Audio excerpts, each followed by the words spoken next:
Jamar, and having a guy with that kind of versatility who could play so many different positions. At what point did you know or have an idea that he might be a guy who could kind of flex around? Honestly, the first couple of days we saw him work out in the summer. Just the way he moves, his body, he carries 200 pounds really well, but he's very fast, he's very athletic. Tried to put him through a little bit of a workout, and he came out and guys were like, did he even do anything? I mean, he's just a natural freak, in terms of like, you get in the baseball post, he's a five-tool player. That's honestly how we view him. We feel like he could play all five positions on the back end. I mean, he's just very athletic, very talented, very gifted guy, and then his attitude about it.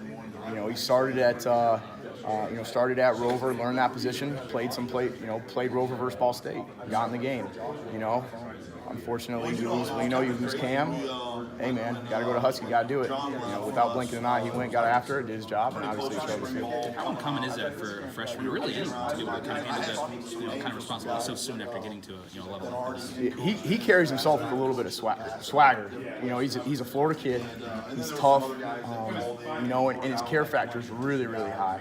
And I think that's one of the best things about him is he's locked into everything. And when you give Jamar something to do, he's going to go attack it. That's the best thing about him.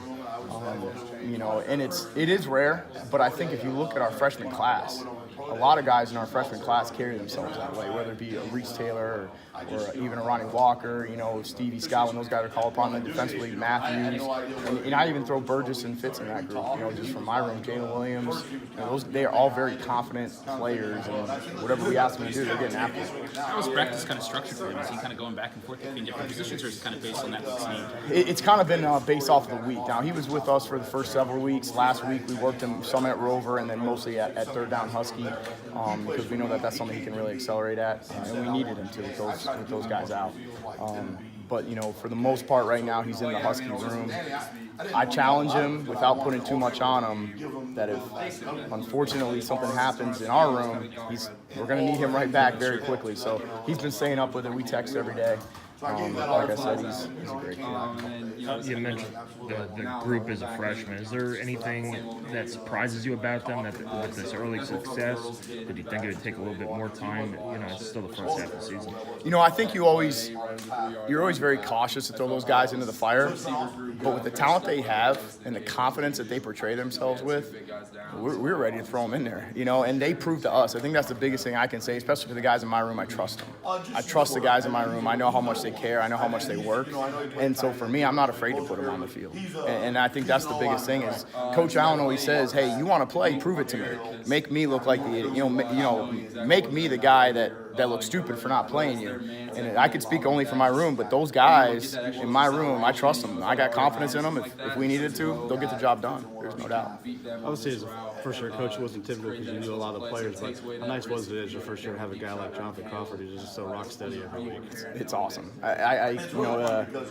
Obviously knowing him helped a lot in the transition, but just today in practice, I got two safeties to watch, and if I'm watching the free safety, during practice, he's watching the Rover and coaching him up and vice versa, and I think that's the greatest thing about him. He's very unselfish. He cares a lot about this program. He cares a lot about this university, and if it's a minute thing that I might miss in practice before we even get to film, he's coaching guys up on the field, and you can't find that senior leadership from anybody else.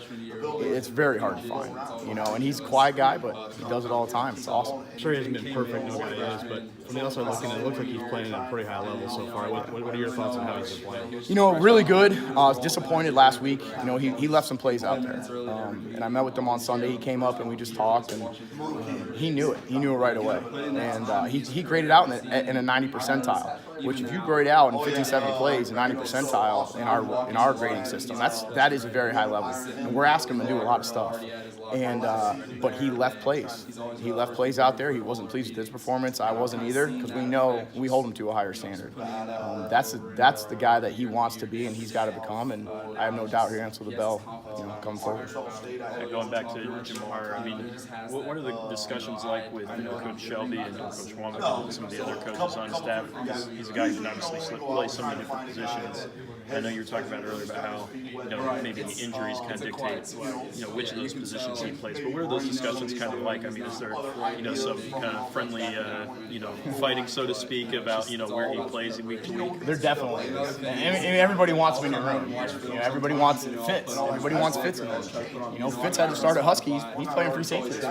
And I told him, I said, hey, look, you were down there, but you back here, and now I need you to man up. And so, there's a lot of stuff. There's some bickering. Coach Womack and I, we get after each other a little bit. So, obviously Jamar makes the pick, and I was waiting for it on the headset. I was waiting for Coach Womack to say, that's just coaching, because that he was in his room. I got to give my man some credit. So we do a lot of that stuff. We go back and forth. Even in practice, we'll throw Fitz at Husky, and he'll make a play at Husky. Coach Womack will be like, hey, man, that's just coaching. That's his position coach, So, it's all in good fun, but ultimately it's what's best for the team. And the great thing about Jamar, again, is he'll plug whatever hole you need him to. If you need him at corner, yes, coach, I'm going to go to the corner. You need me a Husky, I'll go Husky. You need me a Rover, I'll go Rover. So that's the best thing about the young man himself is he's unselfish and he cares. We're up here from early in the morning to late at night. That's good.